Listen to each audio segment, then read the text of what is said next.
Bem, gente, boa noite.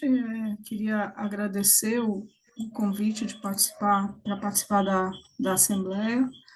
Claro que eu não sou do setor de TI, então eu vou começar a fazer algumas meia dúzia de besteira, como compartilhar coisa errada, mas não se preocupem não, que eu chego lá. Eu ia falar que a palavra e a tela é sua também. Eu acho arriscado, velho, mas vamos É, lá. né? Vai lá.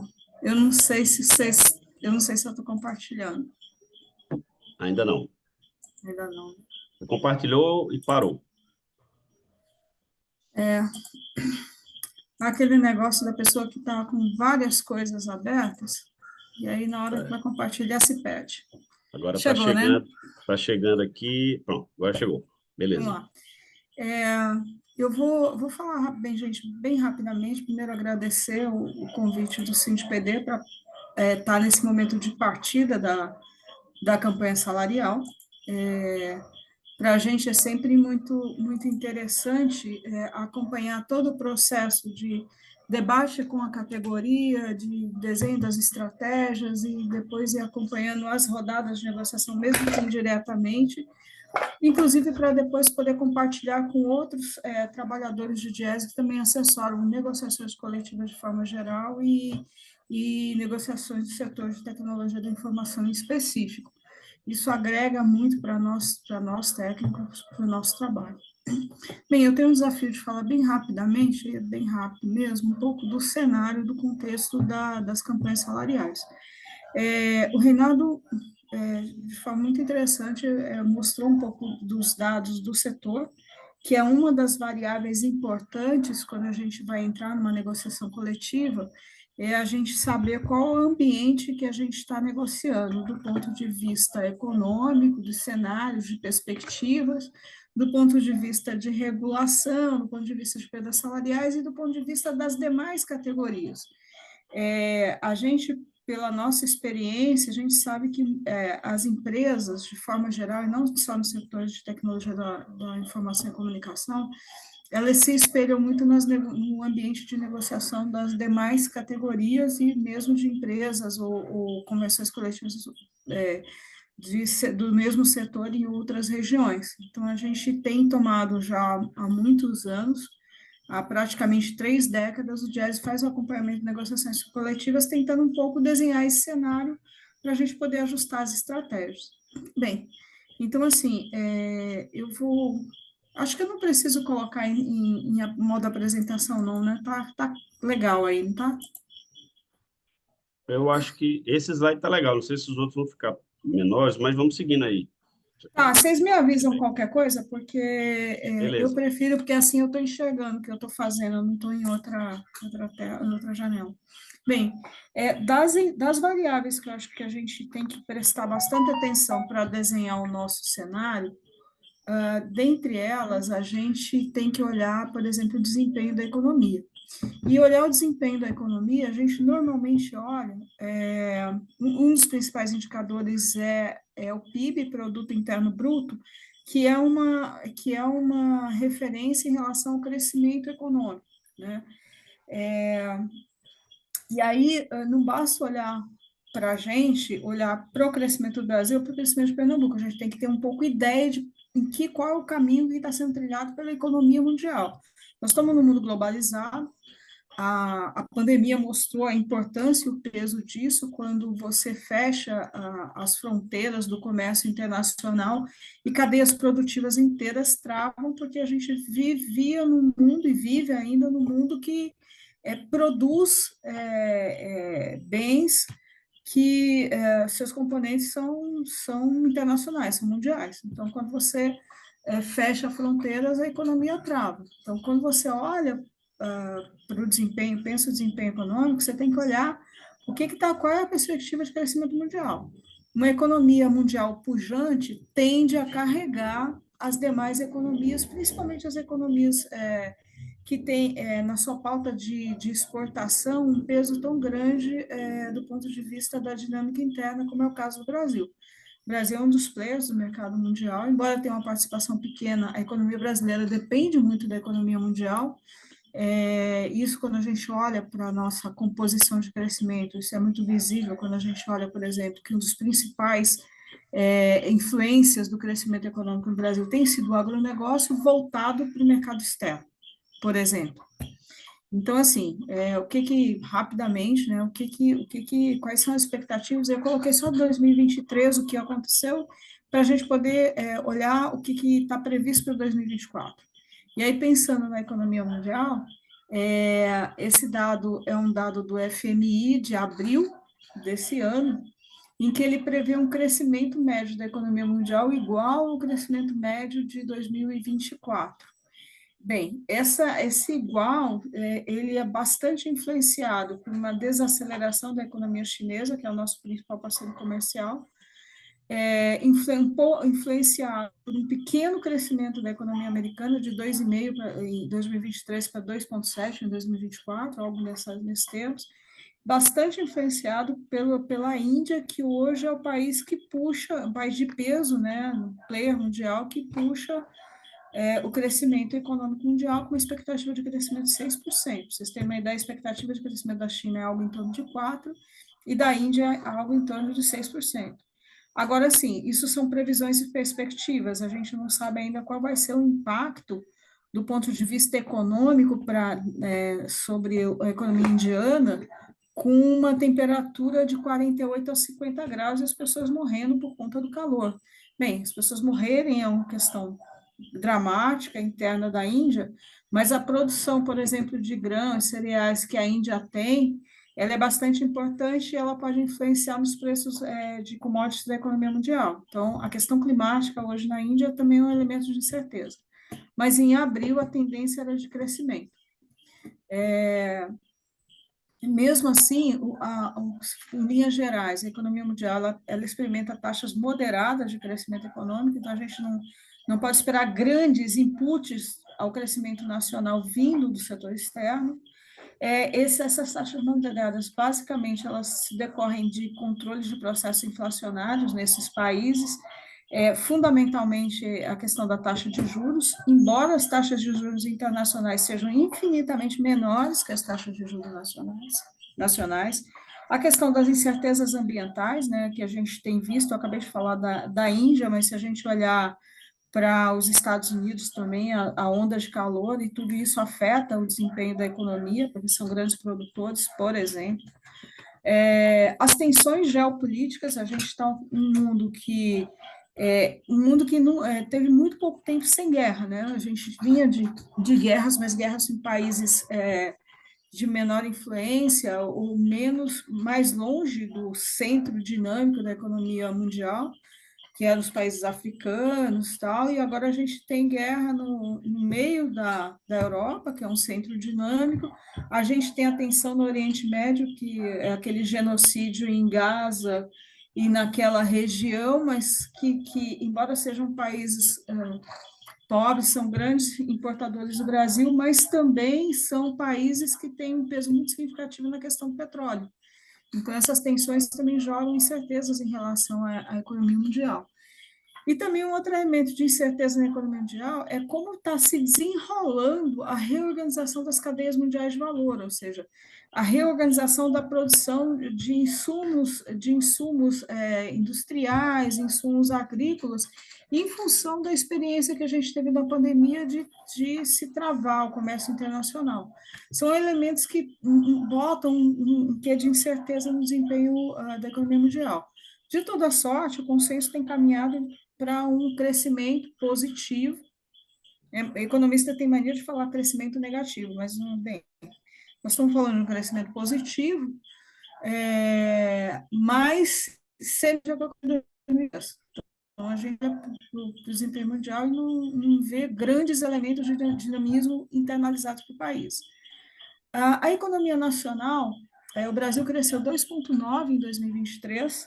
É importante a gente ressaltar que esse crescimento foi muito acima do crescimento inicialmente projetado em janeiro de 23. Nós estamos falando de algo em torno de 0,6%, 0,7% de previsão nas primeiras previsões de janeiro de 23, e o ano fecha com 2,9%. Então, assim, ele surpreendeu do ponto de vista das projeções iniciais. O que está previsto para 2024, o ano de 2024, nós vamos estar realizando a negociação, nós vamos realizar a negociação coletiva, a campanha salarial, a negociação coletiva dos trabalhadores de tecnologia da comunicação e informação e comunicação de Pernambuco, prevê uma economia desacelerando a 2,07%, né? Agora, esse número também eu reputo como uma previsão inicial, porque tem muitas variáveis ainda no campo de jogo. Primeiro, é bom que se destaque que, dos elementos que puxaram a economia em 2023 e surpreenderam muito positivamente, a gente pode destacar o desempenho do setor agropecuário, cresceu mais de 15%, um desempenho muito positivo do consumo das famílias, puxado pelo incremento de renda, e esse incremento de renda ele se deu tanto pelo aumento do uso do trabalho, né, da mão de obra e redução do desemprego, como pelo aumento do salário mínimo, engordando a massa salarial e aumentando as perspectivas de consumo. A gente pode citar também os programas de renegociação de dívida que conseguiram amenizar o endividamento e criar novos espaços para endividamento, né, o que é uma coisa positiva e talvez nem tanto, a gente precisa discutir, aprofundar um pouco isso. Fortalecimento dos programas de transferência de renda que geraram um ambiente de crescimento econômico a partir do consumo das famílias, a partir do consumo das famílias. Do ponto de vista setorial, a gente vê uma recuperação do setor de serviços, que foi o setor que mais sofreu ao longo da pandemia, né? Embora o setor de TIC, né, tecnologia de informação e comunicação, ele tenha, contraditoriamente ao conjunto da economia, ele tenha se beneficiado bastante das medidas de isolamento social, porque foi ele que permitiu que a gente continuasse a girar o motor da economia, né? Foi basilar para o funcionamento da economia. Bem, voltando, nós vamos negociar num ambiente, em princípio, de desaceleração do crescimento mundial, aliás, taxas moderadas de crescimento mundial, desaceleração do crescimento interno. Nós continuamos com um problema estrutural no Brasil para aceleração do crescimento, que é a taxa de juros acima da média mundial. O Brasil é um país que sem crises, sem crises profundas, sem guerra. E quando eu falo crise profunda, eu olho para a Argentina, né, com inflação acima de 100%, com todas as medidas que foram tomadas, mas nós somos das maiores taxas de juros reais do mundo. Isso significa que isso é equivalente a você tentar arrancar com um carro e ele está com o freio de mão puxado, né? É bom lembrar que a taxa de juros ela encarece o crédito, então ela limita o consumo e ela limita o investimento, né? 2023, a economia ela cresceu muito em função do consumo. E o consumo, para ele continuar persistindo, você tem que entrar com a variável investimento para criar nova ampliação da capacidade de riqueza e manter esse consumo aquecido. Se você não entrar fortemente com o investimento, ampliando a capacidade produtiva, esse consumo vai perdendo musculatura e lá na frente a gente volta a ter taxas medíocres de crescimento econômico. Bem, um outro lado extremamente importante desse cenário é que a gente começa a ver com mais intensidade o fruto dos investimentos públicos, né, no país, em especial em Pernambuco. Se a gente olhar direitinho, nós temos o Programa de Aceleração do Crescimento Econômico, nós temos o programa Minha Casa Minha Vida, que é tem um grande impacto sobre a construção civil, que puxa uma cadeia produtiva importante. Nós temos investimentos internos, né? Nunca é demais a gente lembrar que, quando a atual governadora assumiu, a Assembleia Legislativa aprovou a possibilidade de crédito da ordem de 3,4 bilhões de reais, praticamente nos primeiros 15 dias, 20 dias, no primeiro mês de governo, a possibilidade do Estado se endividar para poder aplicar e fazer investimentos públicos partidos do Estado. Então, assim, a gente tem essa perspectiva de 2,7%, possivelmente ela deve ser superada nesse período. Quando a gente olha para Pernambuco, a gente não pode deixar de falar o seguinte: Pernambuco, entre 2007 e 2008, que foi o primeiro PAC, e mais ou menos o pré-pandemia, era um estado que ele apresentava taxas de crescimento mais fortes, né, mais intensas que a taxa, que a média nacional. Já na crise de 15 e 16, ele começa a apresentar um descolamento dessa taxa, né? Ou seja, quando o Brasil entra em recessão, as taxas de recessão, de retração do PIB em Pernambuco são maiores que a média nacional. À época, isso foi explicado porque isso coincidiu também com a desmobilização de várias obras, vários investimentos, paralisação das obras do sertão, paralisação das obras da refinaria, conclusão das obras do estaleiro, ou seja, teve uma confluência, a gente apresentou uma retração pior entre 15 e 16. No entanto, quando volta, entre aspas, à normalidade, ou seja, sai da recessão 17 até 19, a taxa de crescimento de Pernambuco ela descola para baixo da taxa de crescimento nacional, ela vai se descolando para baixo. O pós-pandemia, o crescimento de Pernambuco, ele efetivamente se descola. O que eu estou chamando de descolar? Enquanto a economia brasileira cresceu 2,9 em 2023, a economia pernambucana cresceu 1,3, e essa foi a taxa anual de 2023. Eu trouxe um resultado mais recente para Pernambuco, que é esse 1,30 que vocês estão vendo e 1,80, eles são a taxa de crescimento da economia pernambucana do primeiro trimestre de 2023 em relação ao último trimestre de 2022, aliás, em relação ao primeiro trimestre de 2022, é um trimestre contra trimestre, e 24 contra 23, a mesma base de comparação. Por que eu trouxe isso?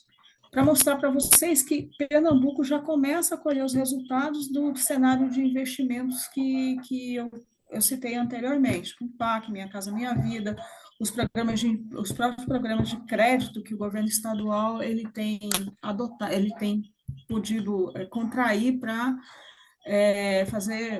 para colocar em pé as suas obras, né? Então, o cenário do ponto de vista estadual é um cenário interessante do ponto de vista do crescimento econômico.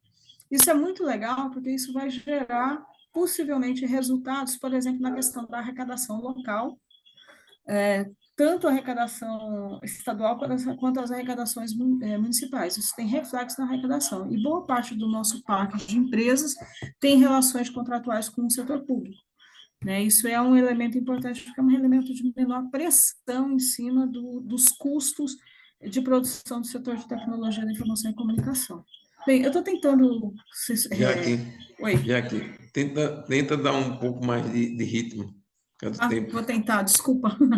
Bem, e reflexo direto desse desempenho da economia foi a redução da taxa de desemprego. A taxa de desemprego no Brasil, no primeiro trimestre de 2024, foi 7,9%. Chegou a 14,9 aí no meio do auge da pandemia, ele retrai para 7,9, uma taxa muito semelhante a 2014, e em 2014 a gente lembra que era um momento muito interessante da economia, inclusive com as obras da COP, por aí vai, PAC e tal. Só que, quando a gente fala da média nacional, nós estamos falando de todas as regiões. Quando a gente vai para Pernambuco e compara com o Brasil, a gente observa que estrutural e sistematicamente a taxa de desemprego em Pernambuco é maior, apesar bem, é maior, então, o estado de Pernambuco, no terceiro trimestre, quarto trimestre de 2023, encerra o ano com uma taxa de 11,9, e a média nacional, no quarto trimestre de 2023, foi 7,4. Então, o Estado tem um dilema em relação a essa questão do mercado de trabalho. Esse dilema não é só do tamanho do desemprego, mas é também em relação à qualidade da contratação. Eu vou passar isso aqui, Messias, depois da tua apressada, mas rapidamente esse quadro ele demonstra a precarização do mercado de trabalho. Por quê? A linha vermelha mostra o emprego gerado no país, no setor privado, um emprego desprotegido, ou seja, um emprego precário. E a taxa azul mostra o emprego protegido, que seria um emprego que tem um contrato regular. a gente observa que a boca do jacaré vai abrindo, ou seja, você tem uma desaceleração no emprego de boa qualidade e uma aceleração no emprego de má qualidade. A taxa de informalidade, que é um dos indicadores que mede essa qualidade, para o Brasil é 39%, para Pernambuco está acima de 50%, que significa dizer que metade da mão de obra ocupada em Pernambuco ela é informal. Isso reflete na renda. Eu vou passar também isso, vice Messias e demais.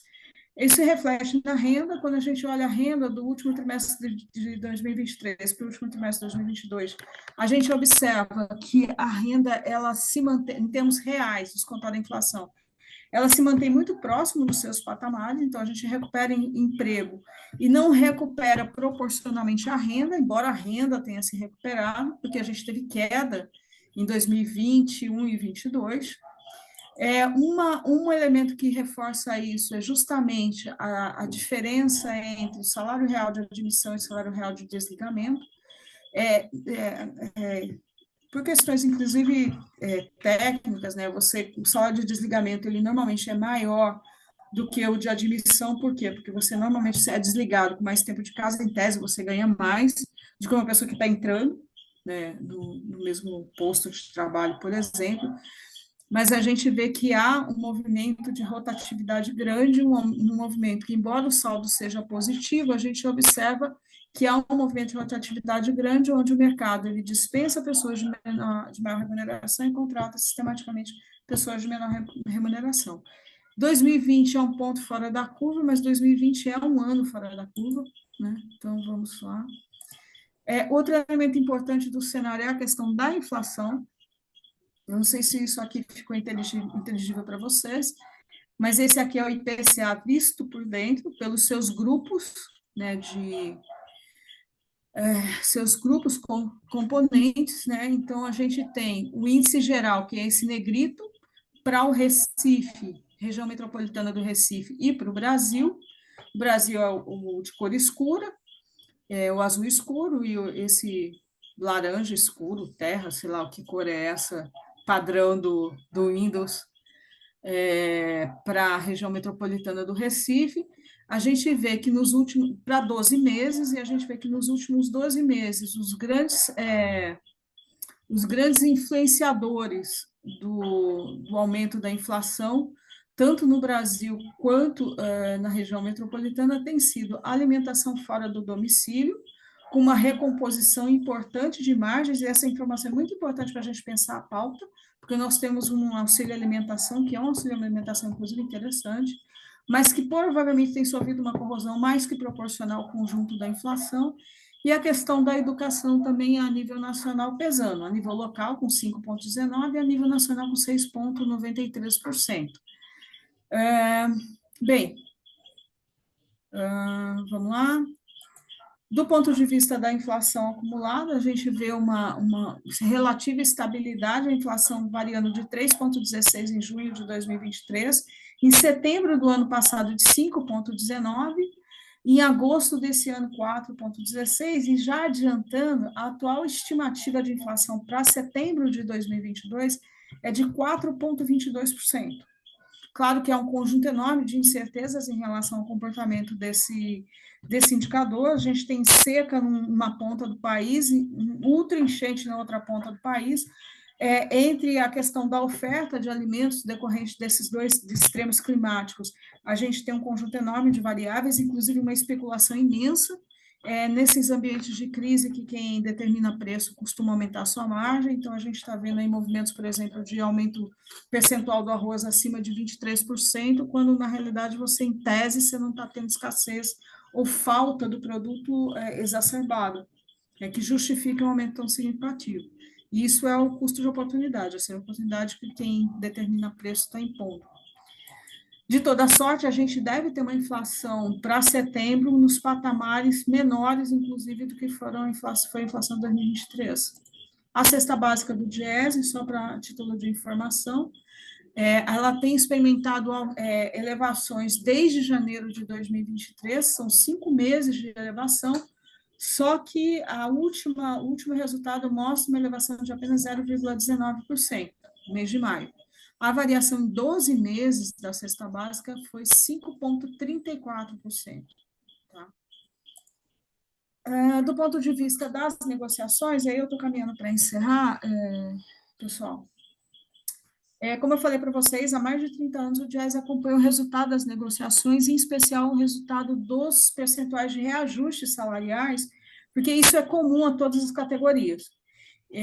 Fazendo um resgate dos últimos 12 meses, ou seja, junho de 2023 a maio de 2024, nós conseguimos acumular 12.456 informações.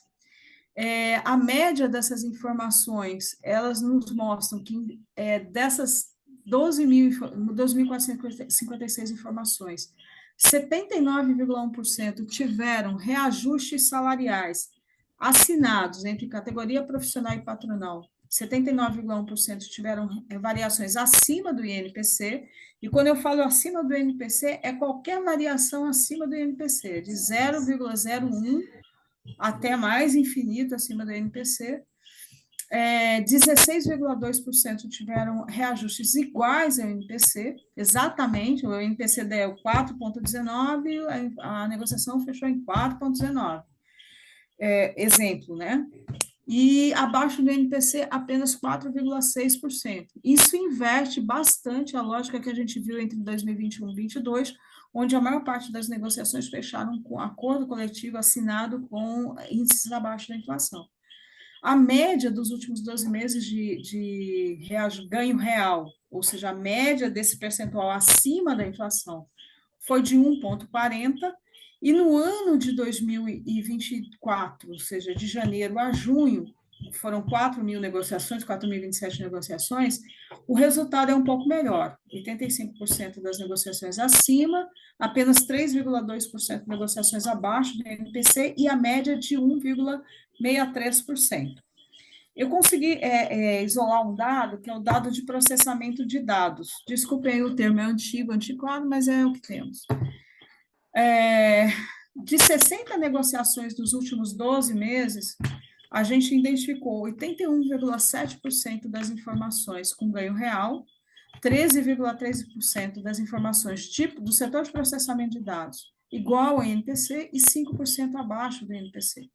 A variação real média no segmento de processamento de dados, ele foi inferior à média dos 12 meses, ele foi de 0,81%, enquanto que o conjunto das categorias, a gente teve 1,40%. Isso tem vários elementos, né? Desde uma cesta de benefícios mais interessantes para o setor de processamento de dados, a tecnologia da informação e comunicação, como também vários desses ganhos reais mais expressivos, se deram para categorias com um patamar salarial bem mais baixo. E aí a negociação se dá de uma forma, a dinâmica negocial se dá de uma forma bastante diferente.